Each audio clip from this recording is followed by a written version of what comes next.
तो क्या आप अपनी पहली शादी को बचा सकते थे? क्वेश्चन ये है, इन चैलेंज से आपको लड़ना आता है?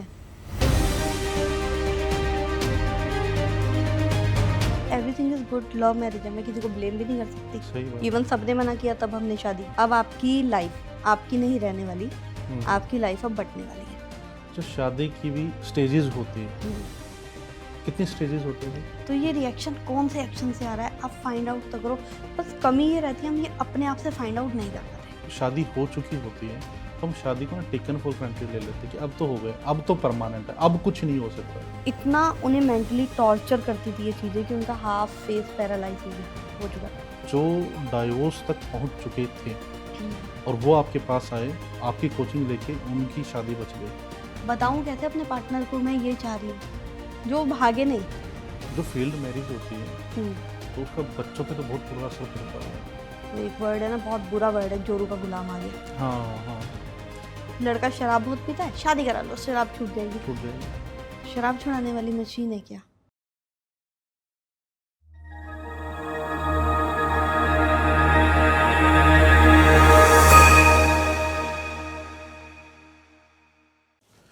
नमस्कार दोस्तों, आज है हमारे साथ में जानी मानी मैरिज कोच विपुल गुप्ता मैम। आपका स्वागत है मैम द हिम्मत भारद्वाज शो में। आप थैंक यू सर। बहुत अच्छा काम कर रही है, बहुत नेक काम कर रही है। आपने हजारों शादियां बचाई है और मैं इससे बड़ा काम कोई मानता नहीं हूँ। तो आपका स्वागत है द हिम्मत भारद्वाज शो में। थैंक मेरा सबसे पहला सवाल, आप एक मैरिज कोच है, यू। ये जो टर्म है ये मैंने पहली बार सुनी। तो आपके दिमाग में ये आइडिया कब से आया कि आपको एक मैरिज कोच बनना है? ओके, तो first of all thank you for inviting me in your show.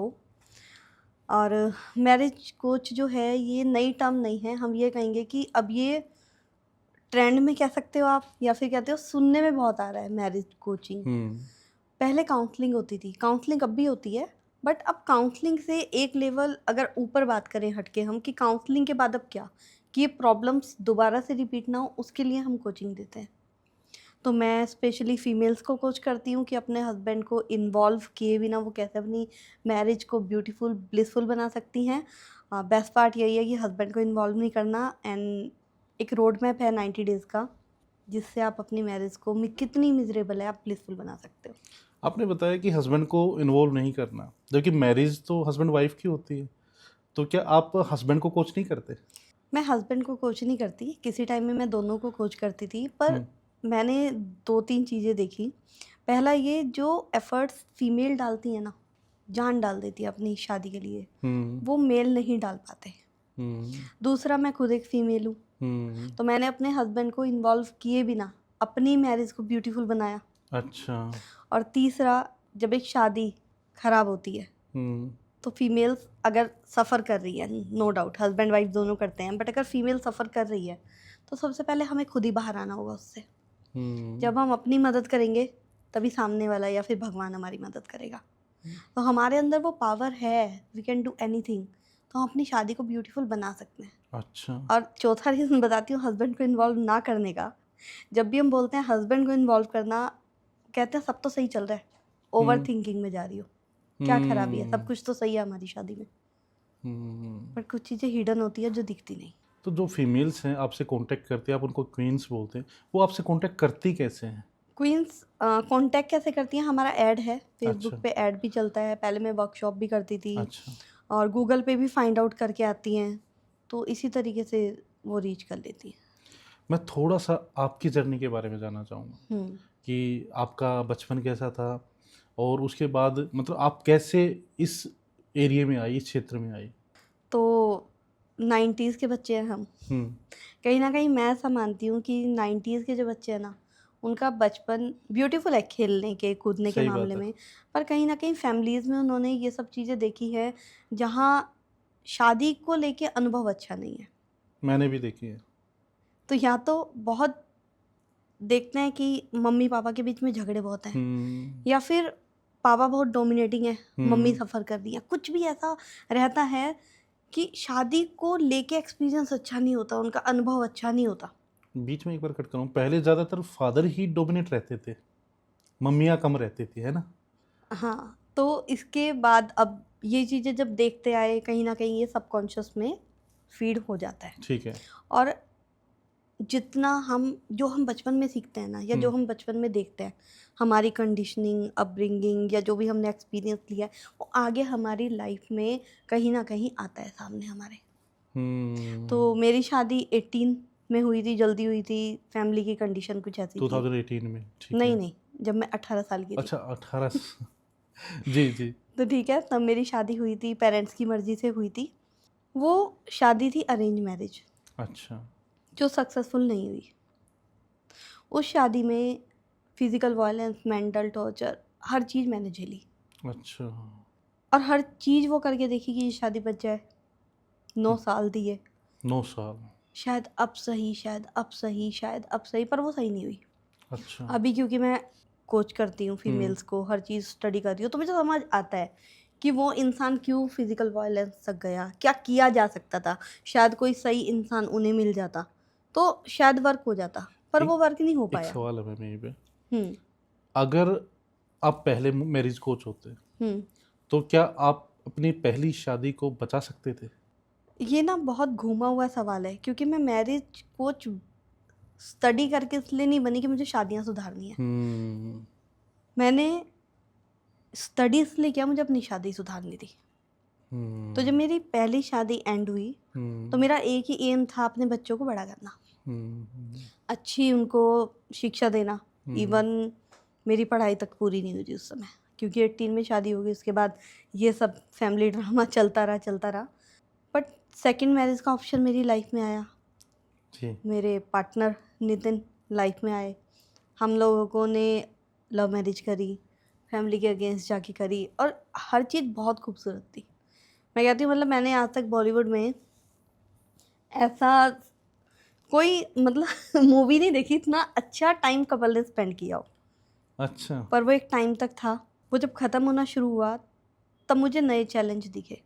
Like हम दोनों के बीच में गैप आना, लोगों का इंटरफेयर हमारे बीच में बढ़ना, हम दोनों के बीच में फ़ाइट होना, आर्ग्यूमेंट होना, मेरा लड़ना झगड़ना, उनका विड्रॉ करना, भागना और इन चीज़ों की वजह से मेरे हस्बैंड का टाइम स्पेंड कम करना। बहुत सारी चीज़ें ऐसी होती जा रही थी जहाँ मैं सही बताऊँ मेरा ही मन कटने लग गया था। और सेकंड ऐसा मैरिज लगता में था भी ये शुरू हो चुका था।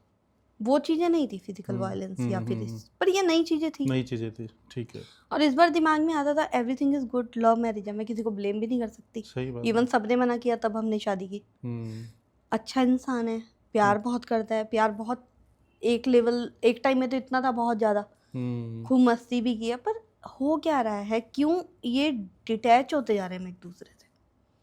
मन ही नहीं करता साथ बैठने का। ऐसा लगता है कि क्या ही है शादी में, ऐसा लगता था कि बचेगी भी नहीं बचेगी। और जितना डिमांड करो हस्बैंड से उतना विड्रॉ करके वो भागते थे, सब चीज़ें चीज़ें सही हैं, ओवरथिंकिंग है, इससे ज़्यादा क्या करें? यहाँ तक तो आ गए, जो लगता है फिर तुम्हें सही वो देख लो। बट हुँ, मुझे हुँ। कहीं न कहीं इंट्यूशन आ रही थी कि कुछ तो गड़बड़ है, जाने वाला है, छूटने वाला है कुछ ना कुछ। अच्छा। और जब ये गैप बढ़ता हुआ दिखा, कहीं न कहीं मैंने वो चीज़ें भी देखी कि हमारे घर की बातें बाहर जाने लगी, लोगों का इंटरफेयर भी होने लगा, मुझे अच्छा फ़ील नहीं होता था। वहाँ फिर मैंने कमांड अपने हाथ में ली, क्योंकि मुझे दिखा ये वो शादी नहीं है जो मैं छोड़ के करके आई हूँ। आई थी, ही इज़ अ हाँ। Good person. तो हुँ, कमी कहाँ है? हुँ, क्या किया जा सकता है? तो वहाँ मैंने फिर इंटरनेट पे रिसर्च करी एंड हुँ, फाइंड आउट किया कि हुँ, शादी की 3 स्टेज होती हैं, जिसने हुँ। मेरा थॉट प्रोसेस बदल दिया। अब तक मेरा हस्बैंड विलेन था। अच्छा, उसकी वजह से। पर यहाँ मुझे समझ आया वो गलत नहीं है, मैं गलत नहीं हूँ। हम जहाँ फँस गए हैं ना, वो स्टेज गलत है। अच्छा शादी की भी स्टेजेज़ होती है। हुँ, कितनी स्टेजेज़ होती है मैम? 3 स्टेज होती हैं। वैसे तो अब 4-5 ये भी बोलने लगे हैं, पर अकॉर्डिंग टू गोटमैन 3 स्टेज होती हैं। According to? गोटमैन, अच्छा, फादर ऑफ मैरिज कहा जाता है उन्हें। पहली स्टेज आती है आपकी, हाँ। That is called love stage, honeymoon stage, जहाँ 2 ऑपोजिट सेक्स करीब आए, केमिकल लोचा बहुत अच्छा लगता है ना? हम अपना बेस्ट देते हैं। हुँ, मिलेंगे तो ये नहीं दिखाएँगे मैं कितना ख़राब हूँ या कितनी ख़राब हूँ, मैं कितनी अच्छी हूँ। ओवर डूइंग, ओवर गिविंग, अच्छा, अप्रिसिएशन हर चीज़ होती है वहाँ पर। पर ये एक टाइम के बाद ख़त्म हो जाती है, कई बार तो ये कह लो कि आपके कोर्टशिप में भी ख़त्म हो जाती है और कई बार शादी के कुछ टाइम के बाद ये ओवर हो जाती है। क्योंकि नाउ आप कम्फ़र्ट कंफर्ट जोन में आ जाते हो कि अब तो हो गई शादी, प्रायोरिटीज़ चेंज हो जाती हैं, आपकी एक्चुअल सेल्फ सामने आने लग जाती है। ये समय कितना चलता है मैम? लव स्टेज की अगर हम बात करें 10 डेज से लेके 2.5 ईयर्स 3 ईयर्स तक भी जाता है, लेकिन तो ये फिक्स है कि ये ख़त्म होता है, ये मतलब हमेशा चलने वाली स्टेज नहीं है। क्योंकि चैलेंज आएंगे ना।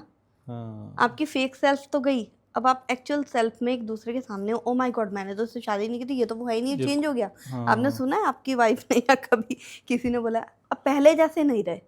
सही बात है। नहीं, मैं ये पहले हस्बैंड वाइफ जैसा ही हूँ। बोलते हैं आपस में, हाँ, यार आप जिससे शादी की थी ना वो नहीं हो आप। वो नहीं हूँ। तो हाँ। क्या वो चेंज हो गया? नहीं। देखो समय के साथ प्रायोरिटी भी चेंज होती है, गोल भी चेंज होते हैं, इंसान भी चेंज होता है। अब मैं जैसी 18 में दिखती थी 18 साल में, क्या मैं अभी ऐसी दिखती हूँ? नहीं ना। नहीं। तो जब हमारी बॉडी भी चेंज हो रही है तो हमारी लाइफ चेंज नहीं होगी, हमारा बिहेवियर हैबिट हर चीज़ चेंज होती जाती है। पर ये सेकेंड स्टेज में एक इंसान को अनलव्ड फील होता है, क्योंकि उसे जो मिल रहा था एक लव को स्टेज होता है, में, दोनों को होता है? दोनों को भी होता है। अच्छा। पर मान लेते हैं मुझे होता है, हाँ। मेरे हस्बैंड विड्रॉ करते हैं या काम को प्रायोरिटाइज करते हैं या हाँ। फैमिली को करने लग गए। अब मुझे लगता है कि नहीं, मुझे वो चीज़ें नहीं मिल रही है जो पहले मिल रही थी, वो प्यार, वो टाइम। अब मेरा जो बात करने का तरीका होगा ना वो सही नहीं होगा, मैं झगड़ूंगी, सुनाऊंगी, कंपेयर करूंगी, ताने मारूंगी। अब यहाँ सामने वाले को लगेगा ये तो वो है ही नहीं, कहाँ गया वो प्यार, कहाँ गया वो प्यार? ये तो ताने मारती है तो लड़ती है। वो कहता पहले तुम गाय थी, अब तुम सींग मारने वाली गाय हो। जो एक सवाल था मेरा कि शादी के बाद जो झगड़े शुरू होते हैं, झगड़े क्यों शुरू होते हैं, तो ये सेकंड स्टेज वाला है। हाँ, यहाँ पे आपको डिस्कनेक्टेड फील होगा, अच्छा। ठीक है। और यहाँ पर जो कपल वर्क नहीं करते अपनी शादी पे, वो 3 जगह उनकी शादी एंड होती है। पहली डिवोर्स पे, जो ठीक बढ़ता है। जा रहा है रेशो। ठीक है। Second invisible divorce, silent marriage, जो हमने कहीं ना कहीं अपनी फैमिली में देखी है। साइलेंट मैरिज ये क्या होता है? इनविजिबल डिवोर्स, रूममेट की तरह रहना, हस्बैंड कमा के ला रहे हैं, हाँ। वाइफ घर की जिम्मेदारी उठा रही है, दैट्स ऑल, नो फिजिकल और इमोशनल इंटीमेसी, अच्छा। ठीक है। थर्ड होती है एक्स्ट्रा मैरिटल अफेयर, जो बढ़ते जा रहे हैं। ये सब सेकंड स्टेज में होते हैं। अगर सेकंड स्टेज पे हमने वर्क नहीं किया नहीं तो किया और नहीं कर रहे हैं इसीलिए बढ़ते जा रहे हैं। आप एक्स्ट्रा मैरिटल अफेयर के केस ज़्यादा देखोगे डिवोर्स से। थर्ड स्टेज जो आती है वो आपकी होती है लव, मैच्योर लव, जहाँ आप आपके पार्टनर को प्रायोरिटाइज करते हो। अगर आप सेकंड स्टेज पे काम करते हैं तब आप थर्ड तब स्टेज में पहुंचते हैं। तब अपने और आप से नहीं होता है, वर्क करना पड़ता है।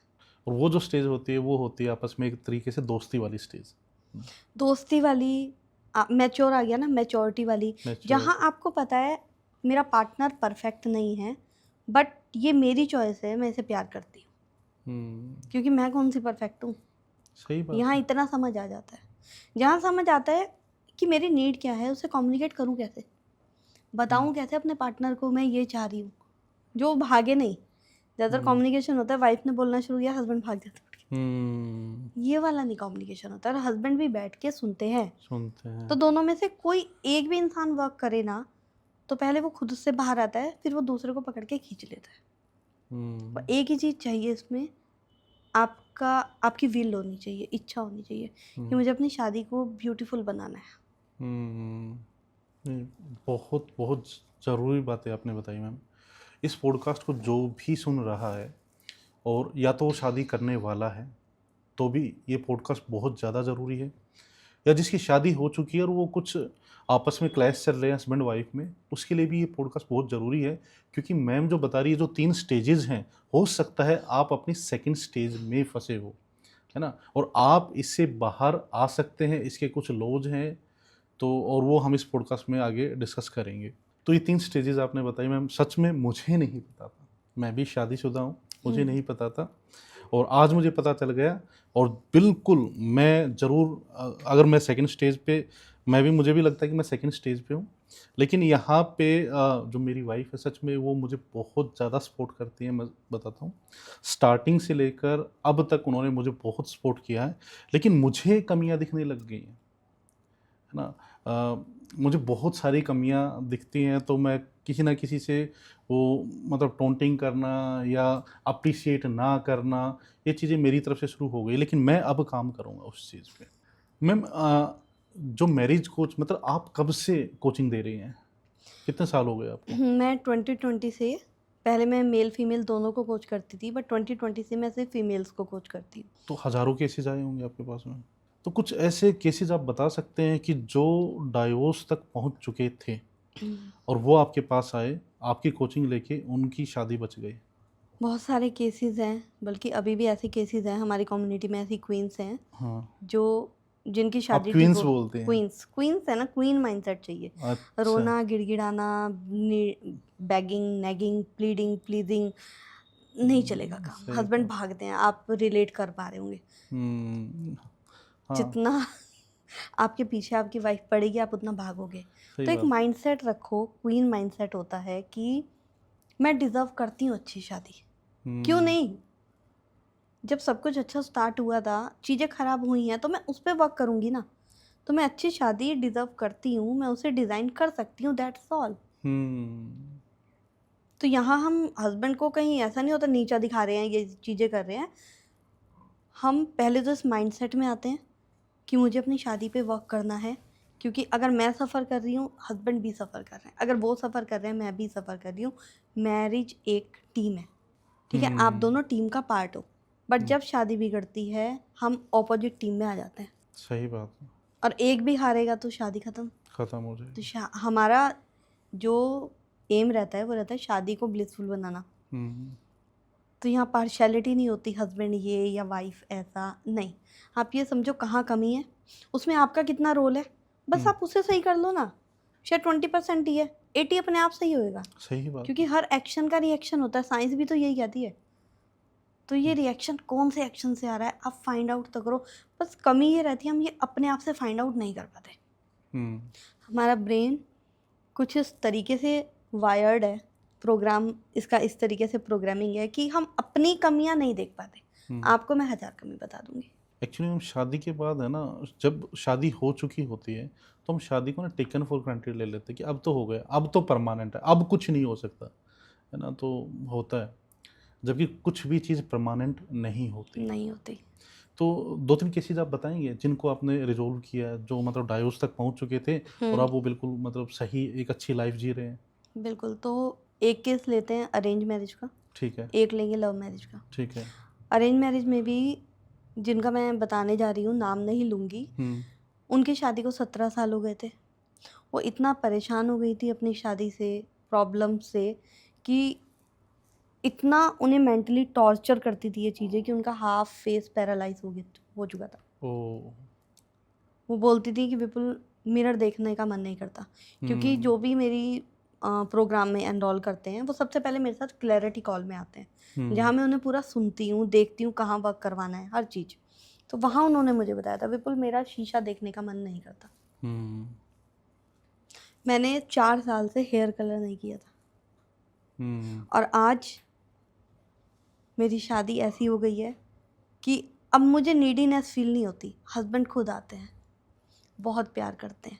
हम्म। मैं अपनी एक्चुअल सेल्फ में वापस गई हूँ, मेरे अंदर वो कॉन्फिडेंस आया है। ये जो आप बोल रहे हैं एक्चुअल सेल्फ, ये क्या होता है? जैसे अब शादी जैसे ही ख़राब होती है ना, हम्म, देखो ऐसा नहीं है मेल पे फ़र्क नहीं पड़ता, पड़ता है। हम्म, फीमेल्स पे भी फ़र्क पड़ता है। हम्म, फीमेल्स अपना कॉन्फिडेंस खो देती हैं, सेल्फ डाउट आ जाते हैं, सेल्फ हम्म, इस्टीम डाउन हो जाती है उनकी, उनकी प्रोफेशनल लाइफ, पर्सनल लाइफ, सब चीज़ें ना बिखर जाती हैं। जो वो शादी से पहले थी ना, वो नहीं रहती है। एक फियर आ जाता है फैमिली खोने का, एक डर घर बना लेता है। वो डर निकालना होता है। अभी जितना ख़राब आपके हालात हैं या शादी चल रही है, इससे ख़राब क्या होगा? सही बात है। तो डर निकालो और अब कमांड अपने हाथ में लो। तो पहले अपने से प्यार करना शुरू करो, अच्छा। अपने को प्रायोरिटाइज करो, ठीक है? क्योंकि अब इससे ना ध्यान बटेगा आपका हस्बैंड की साइड से। आप जितना ये देखोगे हस्बैंड इस टाइम आए, इससे बात की, उससे बात की, इन लॉ से बात की, मेरे को ये बोला, आप ट्रिगर हो गए, और ट्रिगर होके हमेशा गलत ही एक्शन लेते हो। आप तो मेमोरी कोच हो, आप अच्छे से जानोगे अगर एक बच्चा पैनिक है, हम्म, बहुत ज़्यादा डरा हुआ है, वो एग्ज़ाम में क्या पासिंग मार्क्स भी ला पाएगा? नहीं लेके आ पाएगा। तो अगर मैं पैनिक माइंडसेट में हूँ, डरी हुई हूँ, ठीक है, उल्टे सीधे मेरे एक्शन हो रहे हैं, आपको लगता है वो शादी पे वर्क कर पाएगी? नहीं कर पाएगा। तो पहले माइंडसेट कि मैं कर सकती हूँ, वो कॉन्फिडेंस वापस लाना है। उसके बाद आप फिर जब माइंडसेट सही हो जाता है, अब इवेलुएट करोगे आप अपनी शादी को, कहाँ कहाँ कमी थी, कहाँ कहाँ ये चीज़ें कहाँ से स्टार्ट हुई थी और कहाँ कहाँ वर्क करना है, कहाँ कहाँ पैटर्न गलत है, बहुत सारी चीज़ें होती हैं। तब आप अपनी शादी पे वर्क कर पाओगे। नहीं तो आप जहाँ आगे बढ़ोगे यही चीज़ होगी, भी बुला तो हस्बैंड ने ये बोल दिया, भी बुला तो हस्बैंड ने ये बोल दिया। तो इस तरीके से नहीं चलेगा, आपको इग्नोर करना पड़ेगा। ठीक है, जो हो रहा है ओके, बट मैं ऐसा कुछ कर रही हूँ कि चीज़ें सही हो जाएंगी। और यही प्रोग्राम की ब्यूटी है। क्योंकि आप देखो हम इंडिया में है ना, डाइवोर्स इतने ज़्यादा बढ़ गए हैं, मतलब बच्चों का खेल बन गया है। सारे के सारे न्यूज़पेपर भरे पड़े रहते हैं, कोर्ट में इतने सारे केसेस होते हैं डाइवोर्स के। तो मतलब इसकी मेन वजह क्या है? यही जो सेकंड स्टेज 3 जगह ही होती है ना, मैं बताया, लैंड होते हैं 3 जगह। डिवोर्स, इनविजिबल, पहले इनविजिबल डिवोर्स ज़्यादा होते थे, अब एक्स्ट्रा मैरिटल अफेयर और डिवोर्स ज़्यादा हो रहे हैं। पहले सोसाइटी की वजह से, बच्चों की वजह से, या फिर फीमेल्स कह लो फाइनेंशियली इंडिपेंडेंट नहीं थी, तो इस वजह से वो चुप हो जाती थी, कोई बात नहीं, ठीक है जैसा चल रहा है, और यही शादी है, चलो कोई बात नहीं, बच्चों के लिए कर लेंगे। बट अब चीज़ें बदल गई हैं। तो ये तो हर किसी की लाइफ में आनी है सेकंड स्टेज। तो ये तो स्किल्स बहुत ज़्यादा ज़रूरी, जैसे हम बाकी स्किल्स सीखते हैं, लाइफ स्किल्स सीखते हैं, तो ये तो आपकी फैमिली को बचा सकती है।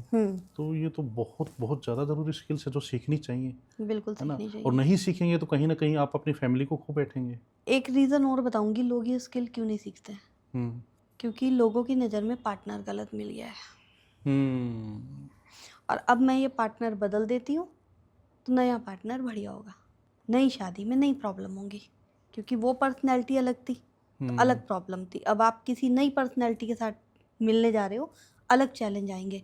क्वेश्चन ये है, इन चैलेंज से आपको लड़ना आता है? इट इज़ लाइक कि आप ड्राइविंग नहीं जानते, कार बदलते जा रहे हो, ये कार खराब है, ये कार खराब है, ये खराब है। बहुत अच्छा एग्जाम्पल। ड्राइविंग आती है आपको? पेरेंट्स बिना ड्राइविंग लाइसेंस के बच्चे को बाइक तक नहीं चलाने देते। या शादी में आपने ट्रेनिंग नहीं दी, सीधा लाइसेंस दिलवा दिया कोर्ट से, ठीक है, अब आप मैरिड हो, बट आपके अंदर स्किल तो है ही नहीं। स्किल नहीं है आपके अंदर। और सफ़र कौन करता है? पेरेंट्स, बच्चे, सब सफ़र करते हैं इसमें।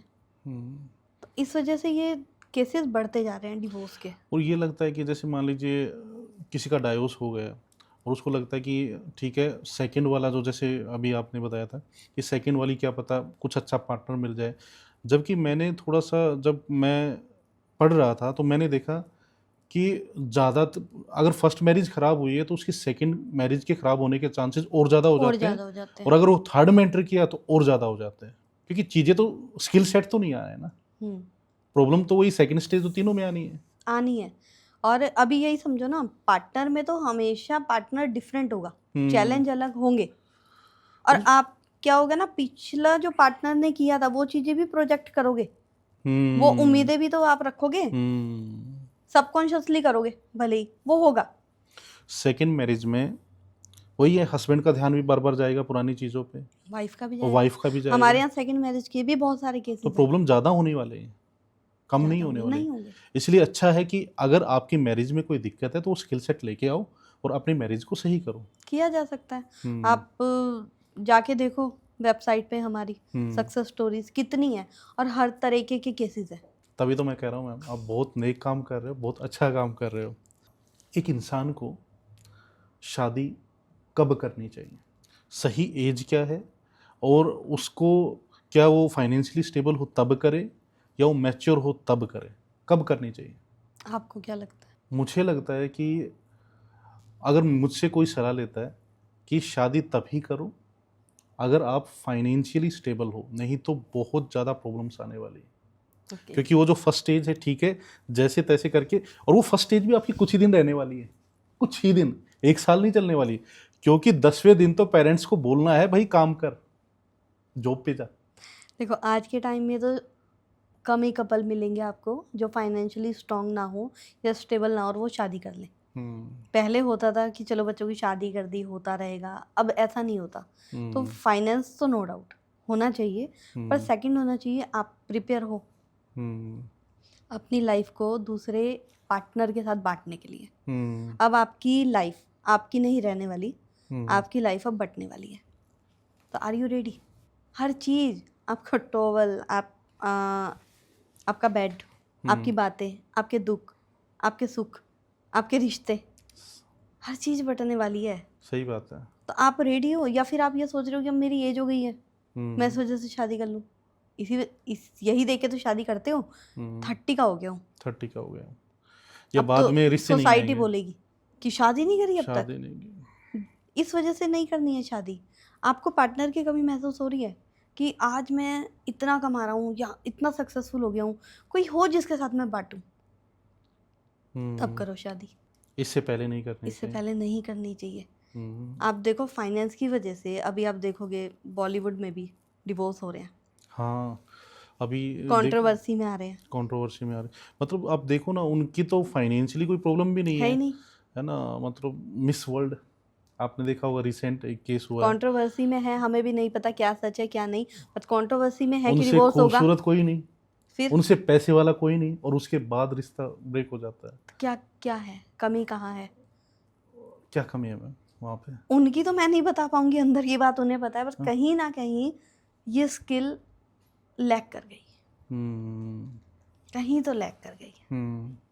अगर किसी को लगता है कि पहले जो रिश्ता था हमारा बहुत अच्छा था, लेकिन कुछ साल के बाद में रिश्ता धीरे धीरे डाउन होता जा रहा है, और वो इस लेवल पे आ चुका है कि अब डाइवोर्स होने वाला है, हम्म। तो वो अपने रिश्ते को कैसे बचा सकता है? देखो, दोनों में से कोई भी बचा सकता है। पहली बात तो ऐसा नहीं है कि दोनों को ही वर्क करना पड़ेगा, एक इंसान भी बचा सकता है। पहली चीज़, उसकी इच्छा होनी चाहिए, स्ट्रॉन्ग डिज़ायर होनी चाहिए, मुझे इस शादी को बचाना है। सेकंड, वो रेडी होना चाहिए ये चीज़ देखने के लिए चीज़ें ख़राब कब से हुई थी शुरू, और उसमें उसका क्या रोल था। हम सामने वाले को कभी चेंज नहीं कर सकते, पर हम कुछ ऐसा कर सकते हैं वो खुद चेंज हो। आप अपने बच्चे को बोलो बेटा पढ़ ले पढ़ ले पढ़ ले, ये कर, वो नहीं पढ़ेगा। नहीं पड़ेगा। पर जिस दिन आपने इस खूबसूरती से उसे समझा दिया पढ़ाई कितनी ज़रूरी है, या आप खुद पढ़ने लगे और वो आपको देख रहा है। कुछ भी ऐसा आपने उसे फोर्स नहीं किया, खुद से अगर उसका डिसीजन होगा कि मुझे चेंज करना है, वो कर लेगा। आप किसी को चेंज नहीं कर सकते। तो मैं चाहूँ कि मेरा पार्टनर चेंज हो जाए, तो कुछ ऐसा करो वो चेंज हो जाए, सही बात है, तो बिल्कुल। Something different. तो इसमें वो चीज़ें नहीं आएंगी, कोई भी ये मत करने लगना आप समझाने बैठ जाओ। हस्बैंड लोगों को समझाना तो बिल्कुल पसंद नहीं होता। मुझे कोई समझाए, मैं पूरी दुनिया को एडवाइस देता हूँ। मैं जॉब पे जाता हूँ, लोग मुझसे पूछते हैं, या मेरी वाइफ मुझे समझाती है कि जूते भी कहाँ रखने हैं। सही बात है, सही बात है ना। हाँ, ये तो बातें होती हैं। वो नहीं चाहता मुझे एडवाइस दी जाए, वो नहीं चाहता मुझे सजेशन दी जाए, वो नहीं चाहता मुझे उसके पेरेंट्स काउंसिल करें या उसके फ्रेंड काउंसिल करें, वो नहीं चाहता मेरी वाइफ मुझे टोंट मारे, वो नहीं चाहता मेरी वाइफ मुझे धमकियाँ दे। तो वो चाहता क्या है और करना क्या है, यहाँ वर्क करना पड़ेगा कि आप अपनी बात को भी रखो और सामने वाला समझे, और वो समझते हैं। जो फील्ड मैरिज होती है तो उसका बच्चों पे तो बहुत बुरा असर पड़ता होगा। बिल्कुल, आप देख रहे हो आजकल के बच्चे शादी नहीं करना चाहते। हाँ, जो आजकल के बच्चे, जो मेरा नेक्स्ट क्वेश्चन ही यही था कि आजकल के बच्चे शादी क्यों नहीं करना चाहते? शादी को लेके एक्सपीरियंस किसका अच्छा है? अगर मैं देख रही हूँ कि मेरे घर में ही मेरे मम्मी पापा खुश नहीं आपस में, फिर मैं देख रही हूँ क्या मेरी मासी, मेरे मौसा, ये सब भी यही चीज़ें देख रहे हैं, चलो छोड़ दो कोई बात नहीं, मेरे फ्रेंड तो खुश होंगे। मैं देख रही हूँ मेरी फ्रेंड की शादी हुई, वो भी खुश नहीं है, आस पड़ोस में कोई खुश नहीं है। और अब तो सोशल मीडिया, शादी को लेके आप देख रहे हो कैसी कैसी पोस्ट, कैसी कैसी रील आ रही है। तो जब हम ये देख रहे हैं कि शादी का एक्सपीरियंस इतना गंदा है, बच्चे क्यों करेंगे शादी? करनी क्यों है? क्वेश्चन ही यही आएगा कि मम्मी या पापा क्यों करनी है शादी मुझे? खुश तो हूँ, एक और बोझा डाल लूँ अपने ऊपर, सही बात है। एक और टैग लगा लूँ क्योंकि डिवोर्स ही होने हैं। तो अगर उसका एक्सपीरियंस अच्छा नहीं है ना, तो और मुझे ऐसा ही लगता है कि आजकल के बच्चे शादी इसीलिए नहीं करना चाहते, कहीं ना कहीं एक्सपीरियंस अच्छा नहीं है। नहीं, मैं कॉलेज में सेमिनार्स सफ़र वगैरह करते में हुए जाता हूँ ना देखते हैं। मैम, तो मैं पूछता भी हूँ, मतलब जैसे जनरली डिस्कशन वगैरह होता है, तो जो कॉलेज के स्टूडेंट हैं, मतलब भले ही उनकी गर्लफ्रेंड हो, लेकिन वो शादी से बचते हैं, शादी से कतराते हैं कि शादी नहीं करनी है। कई बार ऐसा होता है मैम कि हम पेरेंट्स के हिसाब से शादी कर लेते हैं। मम्मी पापा ने बोला ये लड़की इसे शादी करनी है, ठीक है, तो उससे शादी कर लेते हैं। और बाद में लगता है कि जबकि शादी हस्बैंड और वाइफ में हुई है, दोनों को एक साथ रहना है, बाद में पेरेंट्स बीच में से हट जाते हैं। तो क्या पेरेंट्स का इस तरीके से शादी को थोपना सही? देखो, एक होता है पेरेंट्स का शादी कराना, लड़की ढूंढ के, जहाँ हस्बैंड वाइफ मिलते हैं शादी से पहले, बातें होती हैं, कोर्टशिप का टाइम होता है, दैट इज़ ओके। बट जो आपने वर्ड बोला है थोपना, वो सही नहीं है। अगर एक इंसान रेडी नहीं है, मैंने बोला था प्रिपेयर हो आप मेंटली शादी के लिए, एक इंसान रेडी नहीं है और आप शादी इसलिए करा रहे हो, शादी के बाद सही हो जाएगा सब कुछ, कैसे हो जाएगा? सही बात है। और कई बार बोला भी जाता है कि अगर कोई बच्चा मतलब थोड़ा सा बिगड़ा बिगड़ा हुआ हुआ है, इसकी शादी करा दो, ये सही हो जाएगा। हाँ। कितने सही हुए, बल्कि मैंने तो उल्टा देखा मैम, वो और ज्यादा खराब हो गए, वो इवन और उनकी खराब शादी भी हो टूट गया। गई है। और उस पार्टनर की लाइफ का क्या, सही बात, जो हेल हो गई। लड़का शराब बहुत पीता है, शादी करा लो, शराब छूट जाएगी। छूट जाएगी। शराब छुड़ाने वाली मशीन है क्या? कैसे छूट जाएगी? उस लड़के की लाइफ से खेल गए आप। तो ये चीज़ें तो बिल्कुल भी नहीं होनी चाहिए। और दूसरा, अगर आपका बच्चा रेडी नहीं है शादी के लिए तो थोपो नहीं, उसे रेडी होने दो। हो सकता है उसके लाइफ के गोल हो, कुछ बनना चाहता हो वो इंसान, तो अभी ठीक है, वो जबरदस्ती शादी तो कर लेगा, लेकिन एज अ पार्टनर वो उसे वो सुख नहीं दे पाएगा, वो जगह नहीं दे पाएगा। तो थोपना तो बिल्कुल गलत है। मैम शादी को आज़ादी से जोड़ा जाता है कि शादी के बाद आप बंधन में आ जाते हैं, क्या ये सच में होता है? समझने वाली बात है। थोपी गई है शादी तो बंधन है। आप दोनों ने एक दूसरे को समझ के की है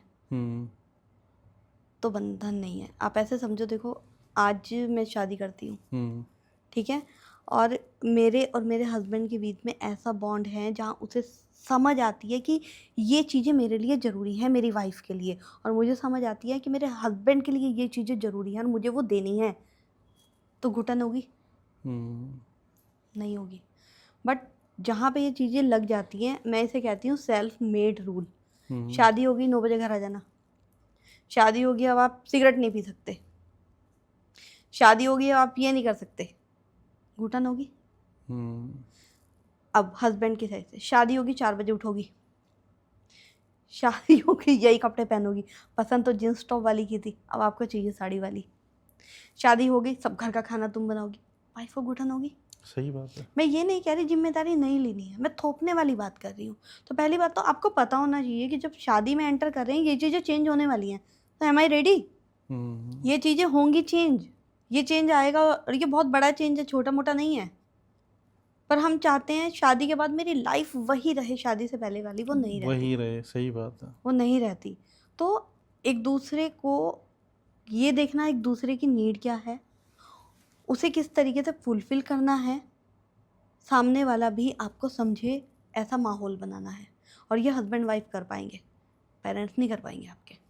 एक चीज़ और बोलूँगी, अपने लाइफ पार्टनर को प्रायोरिटाइज करो। मैं वही पूछने वाला था आपका कि हमारी जो प्रायोरिटीज़ हैं एज ए हस्बैंड, मैं पूछ रहा हूँ वो क्या होनी चाहिए? मतलब हमारा काम सबसे ऊपर होना चाहिए, हमारे पेरेंट्स सबसे ऊपर होने चाहिए, या कौन होना चाहिए? हमारे बच्चे सबसे ऊपर होने चाहिए या वाइफ? बैलेंस होना चाहिए सबसे पहले तो। काम नहीं होगा तो गृहस्थी नहीं चलेगी। सही बात है। बच्चों को नहीं पूछोगे तो बच्चे शायद गलत राह पे चले जाएंगे। माँ बाप को नहीं पूछोगे, उनका दिल टूट जाएगा। वाइफ को नहीं पूछोगे, छोड़ के चली जाएगी। बैलेंस बनाना होगा सबसे पहले तो। प्रायोरिटाइज अगर मैं बोलूँ, पार्टनर को करो। एक दिन बच्चे भी शादी करके चले जाएंगे, सही बात है। माँ बाप भी अपने साथ खुश हैं, पेरेंट्स आपके। What about you? अब इसका ये बिल्कुल मतलब नहीं है छोड़ दो पेरेंट्स को, अपने फ़र्ज से आपको मुंह नहीं मोड़ना है, लेकिन आपको बैलेंस करना आना चाहिए। ठीक है? यहाँ पे हस्बैंड लोग क्या करते हैं, अगर वाइफ ने कोई कंप्लेन भी की ना, वो मुंह मोड़ लेते हैं, वो बात ही नहीं करते जाके पेरेंट्स से। क्या बोल सोचेगी मेरी मम्मी, वो एक वर्ड है ना, बहुत बुरा वर्ड है, जोरू का गुलाम आ गया। हाँ हाँ, बोला जाता है और अक्सर बोला जाता है ना। वैसे तो वाइफ को देखो अपने मसले खुद सुलझाने चाहिए इन लॉज के साथ, नहीं हस्बैंड को इंक्लूड करना चाहिए, इन्वॉल्व करना ही नहीं चाहिए। कहीं ना कहीं वो नहीं इन चीज़ों को जानते कि कैसे सॉर्ट आउट करना है। वो बेचारे भागते ही हैं, पक्का भागते हैं। सही बात है। बट अगर आपकी वाइफ से कम्युनिकेशन अच्छा नहीं है इन लॉज का, देन आपको बैलेंस, एक हस्बैंड को बैलेंस करना आना चाहिए। एंड चाहे एक वाइफ है और चाहे एक हस्बैंड है, प्रायोरिटी पे आपका पार्टनर होना चाहिए। और कहीं ना कहीं हस्बैंड ये गलती करते हैं, और ज़्यादातर हस्बैंड ये गलती करते हैं, वो बिल्कुल हर चीज़ को ऊपर रख देंगे लेकिन वो वाइफ को, अपने पार्टनर को ऊपर नहीं रखेंगे, जबकि उसके साथ ही उसको रहना है। सर पे चढ़ जो आपने जाएगी। बताया ना, बिल्कुल सही बात है कि बच्चे भी एक दिन सेटल हो जाएंगे, बिल्कुल पेरेंट्स भी होते सेटल ऑलरेडी हैं, ऑलरेडी हैं। क्योंकि पेरेंट्स थर्ड स्टेज में आ चुके हैं जो देखो आप। यहाँ पे क्या होता है, पेरेंट्स ऑलरेडी सेटल हैं। हम्म, कब एक बच्चे का झुकाव ज़्यादा होता है पेरेंट्स की तरफ, जब वो देखता है मेरे पेरेंट्स ने या तो मेरे लिए बहुत करा है, विक्टिम कार्ड स्टार्टिंग से खेले गए हैं, तुम्हारे बिना मेरा कौन, तुम्हारे बिना मेरा कौन। बच्चे को कभी स्टैंड ही नहीं लेने दिया गया, बच्चे की हर चीज़ का डिसीजन उसके पेरेंट्स लेते हैं। तो यहाँ हस्बैंड हो चाहे वाइफ हो, उन्हें कोई डिसीजन नहीं लेना था। कोई प्रॉब्लम होगी पेरेंट्स के पास, कोई प्रॉब्लम होगी पेरेंट्स के पास जाएंगे। कोई भी जो डिसीजन लेना होता है वो वाइफ को उसमें बहुत कम इन्वॉल्व किया जाता है, ज़्यादातर मेल ही डिसीजन लेता है। मेल लेते हैं या फिर पेरेंट्स, तो आप हाँ, करो ना वाइफ को इन्वॉल्व। सही बात है, आप जबकि उन्हें घर का हिस्सा क्यों नहीं मानते हो? वो भी तो घर का हिस्सा है, वो अपना घर छोड़ के आई है, अब वो इस घर का हिस्सा है, पर आप मानते हो? कितने घरों में होता है चोरी छुपे बातें होती हैं, बहू को पता ना चले, फिर आप कहते हो कि बहू वो सम्मान नहीं देती। पेरेंट्स की तरफ से ये भी आता है ठीक है, कि और अगर इसको सारी बातें पता चल गई, सारे सीक्रेट्स पता चल गए, तो मुझे इन समझ आता क्या हो जाएगा। हाँ, तो ये आपके सिर पे चढ़ जाएगी। वो क्या होता है, एक बार चढ़ा के देखो अपनी वाइफ का सिर पे, शायद आपसे खुश इंसान कोई नहीं हुआ। एक वाइफ और चाहे एक हस्बैंड है, वो दोनों ही ये चाहते हैं कि प्रायोरिटी पे मैं ही रहूं, दुनिया में कोई भी इंसान मेरे से ऊपर ना हो। आप भी शायद यही चाहते होंगे, मैं भी यही चाहती हूँ। एक वाइफ डेली हस्बैंड को खाना डाल के देती है, अगर एक दिन उल्टा हो गया, हस्बैंड ने वाइफ के लिए खाना डाल दिया और पेरेंट्स ने देख लिया या किसी और ने देख लिया, तो वो जो आपने वर्ड बोला था ना, ये तो जोरू का गुलाम है, मतलब ये काम करना पड़ रहा है, जबकि इसमें क्या गलत है? बिल्कुल, टाइम चेंज हो रहा है ना। तो अगर टाइम चेंज हो रहा है तो आपकी जो ड्यूटीज थी ना पहले वाली, वो भी चेंज हो रही है। अगर एक वाइफ हाथ बटा रही है आपका फाइनेंस में, आपके साथ खड़ी है, आपकी कहते हैं ना रीढ़ की हड्डी भी बनती है कई बार वाइफ कि इतना बड़ा सपोर्ट होता है मेरे उसका। केस में ऐसा हुआ मैम, मेरी वाइफ, मैं आज पॉडकास्ट पे सबके सामने बोल रहा हूँ, मेरी वाइफ ने जितना मेरा साथ दिया है, क्योंकि जब मेरी शादी हुई तो मैं खुद कर्जे में था, क्योंकि मैं जब शादी हुई थी तो मैं नेशनल रिकॉर्ड, वर्ल्ड रिकॉर्ड, इस जर्नी पे आगे बढ़ रहा था। लेकिन जैसे कोई भी डिग्री आपको लेनी होती है, मान लो आप MBBS लेना चाहते हो, MD लेना चाहते हो, तो आपको पैसा इन्वेस्ट करना पड़ता है। तो मैं अपना जितना भी पैसा था वो सारा इन्वेस्ट करता जा रहा था, और इन्वेस्ट करते करते मैंने इधर उधर से भी पैसा उठाया, मैं कर्जे में डूब गया था। मेरी शादी हुई, तो शादी के जैसे आपने बताया ना, वो फर्स्ट स्टेज तो कुछ टाइम ही चली, क्यों? क्योंकि तीसरे दिन तो कर्जे वाले घर आ गए थे कि भाई जो भी वैसा आपने लिया है वो आपको चुकाना पड़ेगा। तो कुछ दिन तो मैं बचता रहा, मैं वाइफ को नहीं बताना चाहता था ना, लेकिन एक दिन उनको पता चल ही गया, क्योंकि वो फेस से दिख जाता था भाई कोई ना कोई नई शादी हुई है और फिर टेंशन दिख रही है, चेहरा उतरा हुआ है। चेहरा उतरा। तो उसने पेन लिया, पेपर लिया, वो सारे के सारे लिखे कि भाई आपने किस किस से कितना पैसा लिया है, वो मैंने सारा लिखवाया। और उसके बाद उन्होंने एक ही चीज़ बोली थी कि मुझे घर पे रहने की ज़रूरत नहीं है, मुझे आपके साथ में कंधे से मिलकर कंधे से कंधा मिलाकर चलना है। वो दिन का दिन है और आज का दिन है, मतलब उन्होंने मेरे साथ पे मतलब इतना स्ट्रगल किया है, और आज मतलब मैं यहाँ बैठा हूँ तो उनका बहुत बड़ा रोल है। लेकिन आप कहते हैं ना सेकंड स्टेज आती है ना, तो सेकंड स्टेज में कहीं ना कहीं मुझे लगता है कि जो मेरी तरफ से उनको जितना वो काम करती है अप्रिशिएट करना, वो भी कम हुआ है। लेकिन अब प्रायोरिटाइज करना हाँ कहीं ना कहीं मिस हो जाता है ये। हाँ, मिस हो जाता है। लेकिन अब जो आपने बताया ना, ये स्किल सेट मैं खुद भी सीखूंगा, है ना, क्योंकि मुझे लगता है उससे बड़ा बेस्ट फ्रेंड हमारा कोई नहीं है। कोई नहीं है। आप देखो, मैंने ये चीज़ देखी है कि घर में कोई भी दिक्कत आ जाए फाइनेंशियली, पैसा ना हो किसी के पास, वाइफ के पास जरूर होता है इमरजेंसी फंड। और वो अपने लिए नहीं देगी, वो फैमिली के लिए देती है। मैं तो वो इसका फैमिली को साक्षात जितना एग्जांपल प्रायोरिटाइज करके चलती मुझे है। है ना, जब भी पैसे की ज़रूरत होती है और मुझे पता है कि घर में पैसा नहीं है, वो जाने पता नहीं कहाँ कहाँ से बोली पैसा है पैसा, आई कैन डू इट, मैं मैनेज कर लूंगी, परेशान ना हो। हाँ। पर आप देखो वो किसके लिए कर रही है। अच्छा, एक चीज़ और देखी गई है सोसाइटी में, पेरेंट्स का रोल ही कहूँगी मैं इसमें, जहाँ पे जॉइंट फैमिली है, कि बहू बाहर का भी करे, बहू घर का भी करे। वो चाहते नहीं है कि बेटा हाथ लगाए काम को, या फिर हम मेड भी रख लें, ये तो बहू का फर्ज है। शादियाँ यहाँ भी खराब हो रही हैं। हो रही है मैम। आप देखो सारा, आज आप यहाँ पर हो, हम्म। सुबह से शायद आप पॉडकास्ट कर रहे हो, काम पे लगे हुए हो, आपकी वाइफ भी सेम चीज़ कर रही है। सही बात है, कर रही है। अब आप घर जाके क्या इस कंडीशन में होते हो कि आप बच्चों को भी देखो और किचन संभाल लो? आपका मन करता है मैं रेस्ट करूं, थोड़ा सा रेस्ट करो, सही बात है। फिर मेरे सामने खाना आ जाए, मैं थोड़ा सा टीवी देखूं, रिलैक्स करूं, तो वाइफ की ड्यूटी डबल ट्रिपल क्यों? उसका साथ कौन देगा? क्यों इन लॉज ये नहीं समझते कि आप जब ये रूल बनाते हैं ना बेकार के, घर में शादियां टूटती हैं। हमारे टाइम में तो ऐसा ही होता था, आपके टाइम में तो बैलगाड़ियां चलती थी ना। आप क्यों एक्टिवा या कार लेके घूम रहे हो? बैलगाड़ी चलाओ, कुर्ते पजामे पहनो, आप हर चीज़ चेंज कर रहे हो। ये चीज़ क्यों चेंज नहीं कर रहे हो? ये समय की डिमांड है, जिसकी वजह से आपके बच्चे का घर टूट रहा है। सही बात है। और आपके बच्चे का घर नहीं टूट रहा, आपके बच्चे के जो बच्चे हुए हैं उनका वो भी वो तो भी सफ़र मतलब करेंगे। बहुत ज़्यादा सफ़र करेंगे। आप देखो, जब मम्मा के पास रहे बच्चे, जब पापा के पास, एक भी मिस हुआ तो बच्चे की समझो लाइफ स्पॉइल बच्चे हो को जाती दोनों है। चाहिए, दोनों और चाहिए। कई बार तो बच्चे को पापा ज़्यादा चाहिए।